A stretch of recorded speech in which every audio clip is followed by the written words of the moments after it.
like a circle in a spiral, like a wheel within a wheel, never ending or beginning, like the circles that you find in the windmills of your mind.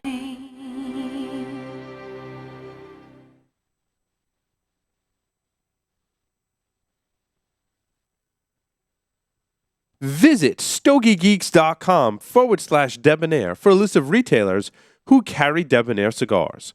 Buy some today and get a little more Debonaire. Back, everyone, to the Stogie Geeks Show. This is our Debonaire Ideal segment for this evening, and we're talking about cigar destinations. Did I get that right, Will? You put this segment together, so I'm going to turn it over to you to set the stage, and then Stogie Santa and I can drink some more cocktails and talk about it. I'll tell you, this is going to be interesting format here. I'm really excited about this. Yeah. So, yeah, destinations. So I'm not talking about what cigar shop you want to smoke in.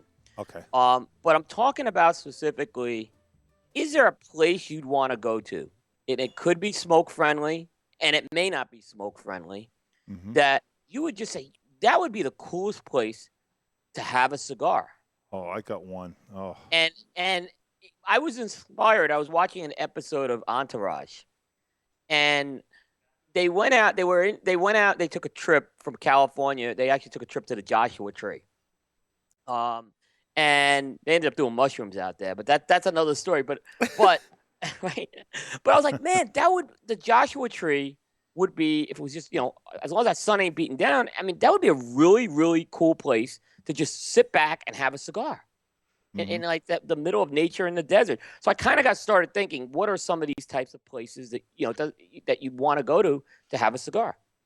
Yeah, I'll tell you, the first thing that comes to my mind, I'll never forget. It's one of the, when you go back to nature, and I couldn't even bring it out there. The smoke police was the Grand Canyon.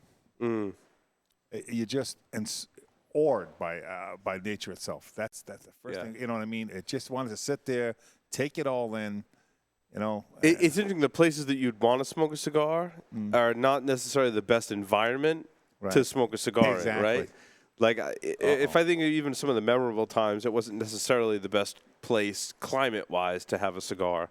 I've had cigars with my friends in Vegas all the time, but it's like the worst place in the world to have a cigar. Even if you're indoors, I mean, indoors is a little better.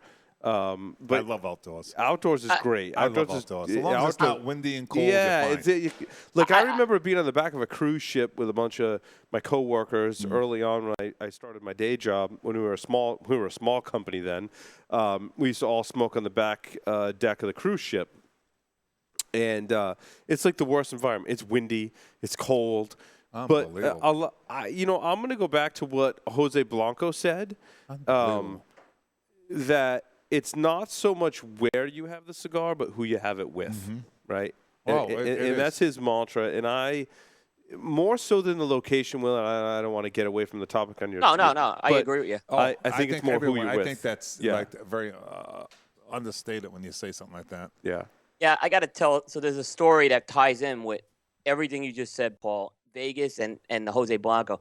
So Stogie Santa and I were at an event. And you remember this, Mark, right?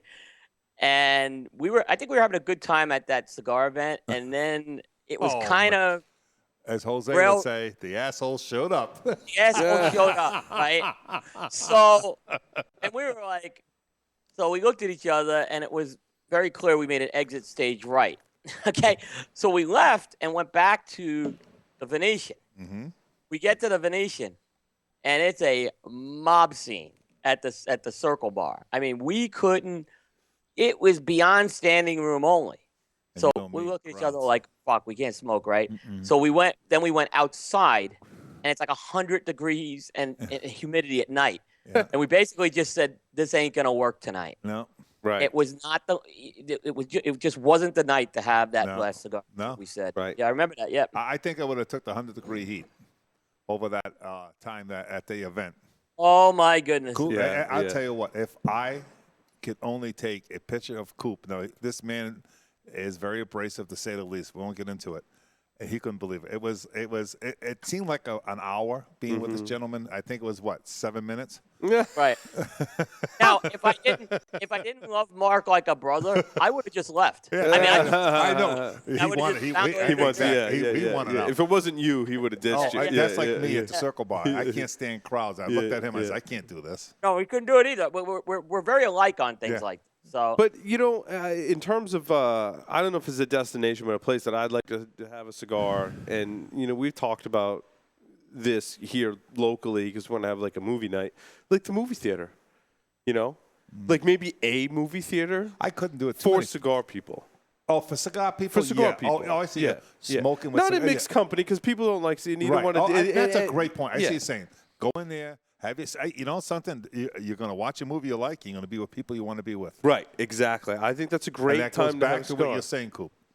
Yeah, because you're just sitting there, you're watching the movie, right? And that's, you have a nice drink and a cigar, and you watch the movie. I walked out. It was so funny.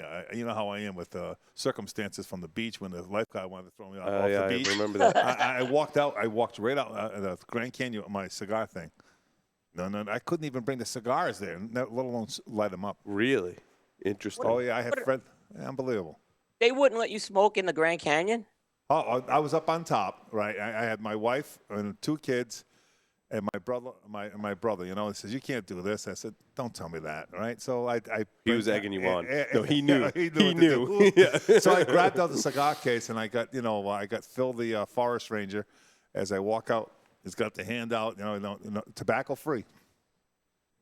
Wow. So it's not even like a fire kind of thing. It's just tobacco free area, and that was a while back. Wow. And I'm saying the Grand Canyon, It's no Smokey the Bear is like not even there. I mean, it's not a forest. It's a canyon. Come to conclusion. I think Fred the fire starter and that lifeguard was the same person. Reincarnated. Wait, I was gonna say, but you didn't. You kind of didn't. Well, do what you did to the lifeguard. I know. I got my kids were like 5 and whatever at the time, and they're both shaking their heads like, "Uh-oh, this ain't gonna work." I'm only kidding. But it would be. That's what I'm saying. You talk about where you want to be outside. Yeah. Because if you watch people go to the Grand Canyon, it's like you go to New York and you look up at the skyscrapers. Everyone looking at the Grand Canyon, the mouth is open. Mm-hmm. It's so awe-inspiring. Right. But that's. I would say cruise ship. It's good. It's nice to have because you're in such a relaxed environment. But you got to be docked. Yeah, because if you're moving, I remember. It's my funny story with that is we went on a cruise and we somehow ended up with the suite on the ship. Right, there's various upgrades. It wasn't that great. Right. We ended up with the suite and we got this deck out the back. Yeah, and it's the very back of the ship. So. It was so windy, I couldn't get my friggin' cigar lit. So I stepped inside my room in like the bedroom area, lit my cigar really quick, and then ran outside. Well, that set off the friggin' smoke attack. There was like 8 people in my room, all these people walking around with walkie-talkies, fire extinguishers. Now, because we're in this big suite, they think we're like high roll. I'm like, no, dude, I paid for a regular room. They just kept upgrading us, right?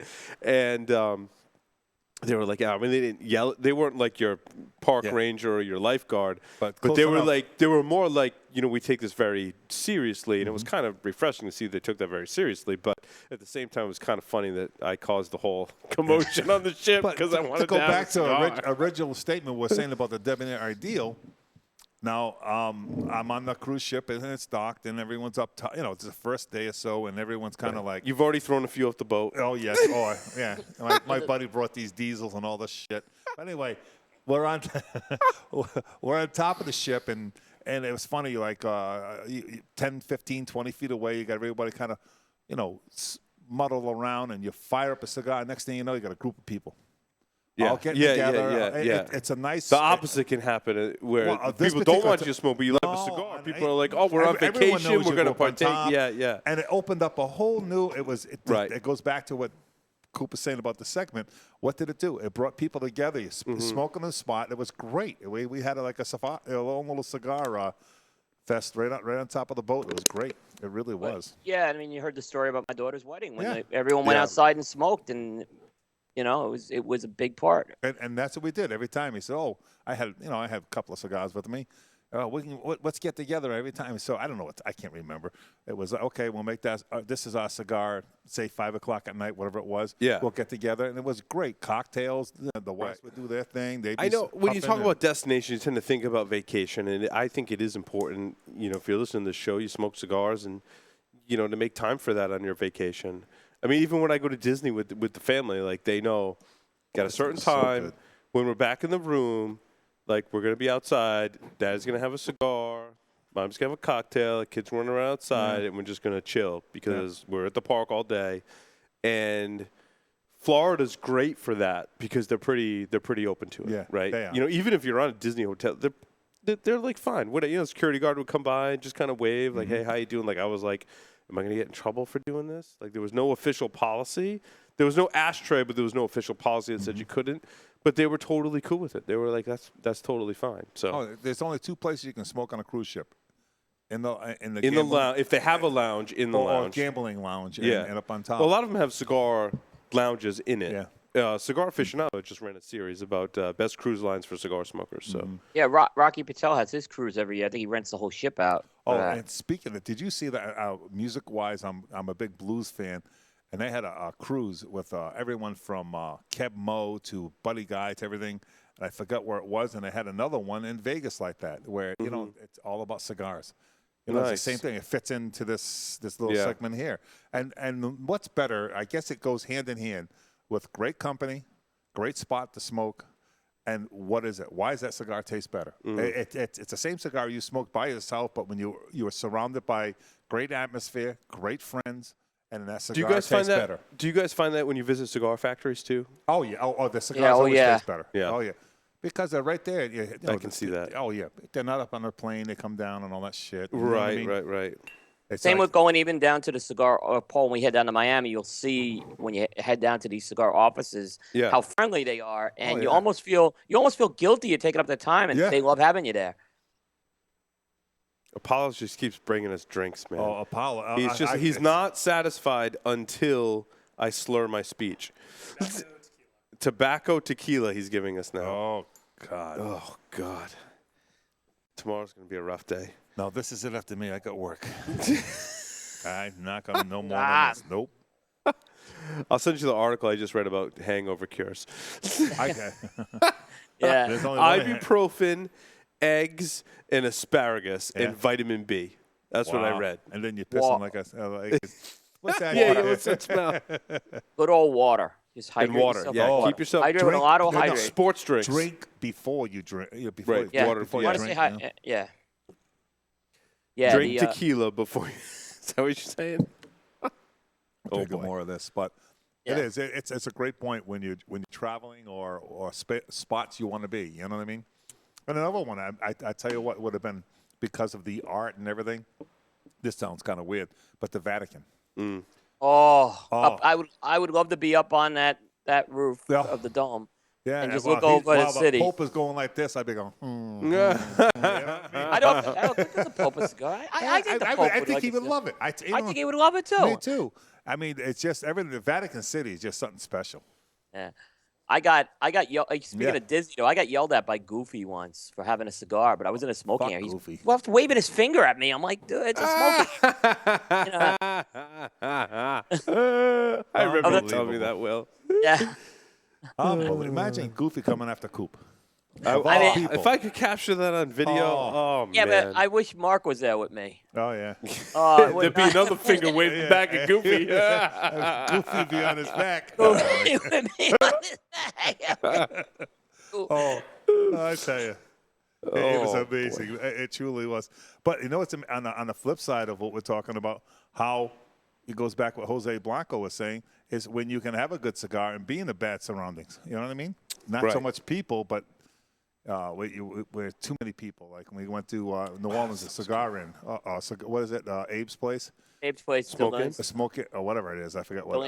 Don Lencio, I think. Oh, you got thousands of people. Not thousands, but it seems like it. And I don't do good, more than 10 people. I'm not a crowd guy, though. I can't do it.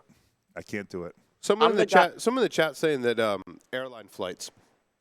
I thought of that. I would love to have a cigar on an airplane. Now, one time, I was on an airplane in like the late 90s, and it was an international flight, and you could smoke. Wow. At the time, I smoked cigarettes, but it did make the flight more enjoyable. Now, that's something going back to what you said. I never knew you smoked cigarettes. I never knew that either. Something you don't know about me. I used to smoke cigarettes. But when we were leaving, we were in that same trip. We were in Belize. The hotel had a little cigar shop, and we bought Cuban cigars with like the last bit of my money that I had from the trip. I bought a Cuban cigar, and we sat right in the bar. That's back in the days where you could actually smoke in places. We sat in the bar and had a cigar. That was a very memorable cigar for me, a good cigar destination. Yep, and like go back to what Coop was saying. One of my favorite times was down at Phil's factory with all the rollers, not the rollers, but the blenders were there. Phil was there. Jean-Michel was there. Nurka was there. Everybody. It was just great. Yeah. You know what I mean? It's just, not just Phil's You factory. combine the destination with the people. Yeah, exactly. I think is the magic formula. It's such an experience. And the people that miss out on that, it's smoking at Joyle's, with all the Big Al and all those guys is an experience. That's a destination. Dude, we're talking debonair. Being debonair, not being a dope. Oh, God. My last experience there was one I'll never forget. See, you'll always remember it. Well, it's a very memorable cigar. I smoked the Fuente Private Reserve, which I'm going to talk about later. Yeah, right? those things are awesome. And I couldn't enjoy it. Yeah. I couldn't enjoy it. But now I guess, Paul, when you were in Vegas, I saw a video. Yeah. Of you at the Elvis Chapel with your wife. Yes. Oh, yes, that was great. Yes. That was awesome. Did you have a cigar after that? No, we went to a restaurant. Well, my wife was pregnant, so no. Oh, that's right. Yeah, it was a shotgun vow renewal. Believe me, I wish we could have had cigars, but we renewed our vows in front of Elvis while my wife was pregnant with our second child. Okay, yes. yeah. Oh, so okay, yeah. So that because you did the Elvis vows, which were really cool. The Elvis vows were all. It was that was an epic experience. I wish I could have worked cigars into that experience. Yeah. Yeah. But she was knocked up, so that's understood. She's not coming to Casa Fuente with me. She was pregnant. No. We're being debonair here, aren't we? Yeah, sorry. Yeah, right. Sorry. Debonair, right. No, she would say it the same way. She'd be like, I was knocked up when we renewed our vows in front of Elvis. Casa Fuente is a great place to have a cigar. I'll tell you what, though. What two worst spots to smoke a cigar that I've been in my life has been New Orleans. Yep. And Vegas. Yeah, outside in Vegas, too. I know. I sit there and... I know. Inside Casa Fuente is good. That's why I get a smoking room in Vegas. But I remember being outside at a pool party, hanging out with all my friends at a security conference at DEF CON, and everyone was all about, cigars. I had a lot of cigars on me. I was handing out cigars. I'm smoking them. I'm like, I just can't do it. And dry. Thinking, you get someone like Tatuaje, Fuentes, Padron, et cetera, et cetera. You're smoking the cigar and it tastes weird. You're saying, oh, well, that's them. But imagine someone that's just breaking onto the scene and you're sampling a cigar. Yes, and you're exactly. saying, oh, my God, this is what he's got out. Right. Really, think about the environment of releasing a cigar like that. Yep. It's a difficult scenario. It really is. Yeah, no, I agree. But I enjoy. Like I said, I'm going to Vegas the end of February, and the hotel I was in last year was had a smoking room. This year there's no smoking rooms. I had to find another hotel. Unbelievable. I had to find another hotel. Yeah. Because honestly, it's a work conference, and to be honest with you, I'm probably not going to get. The only time I'll get the smoke is when I get back to my room at night. I think we ought to get a T-shirt. Cigar Lives Matter. No? Cigar Lives Matter. Yeah, it really does. I mean, I'm not trying. I'm just throwing that out there. I mean, we do. And the other story I think I've told this story is when I went and looked at a timeshare. The deal breaker was when I asked where can I smoke, and they point to this little like bus depot where people can huddle in. I said, so you tell me I can't smoke on the terrace? No, you can't. Well, deal breaker. And they could. They tried everything to convince me to stay. I said, well, it's a deal breaker. You gotta. There's no way around it. You got. Yeah. Sorry. I remember when I rented a beach house, it was the same way. Yeah. It was. I'm like, there's a deck, right? I'm like, I'm going to smoke cigars on the deck because he was like, no smoking. I'm like, I'm going to smoke on the deck. He's like, yeah, that's fine. I'm like, okay, let's do the deal. We're good. And me and all my family and friends were out there all the time smoking cigars. It was great. Yeah. But windy because it was like not on the water, but like one block away from being on the water. Windy, tough place to have a cigar. So sometimes, like we said, the destination may not be the ideal place to have a cigar. In any case, that concludes our Debonaire Ideal segment for this evening. But stay tuned. We've got our Stogies of the Week coming up next. Holy mother cracker.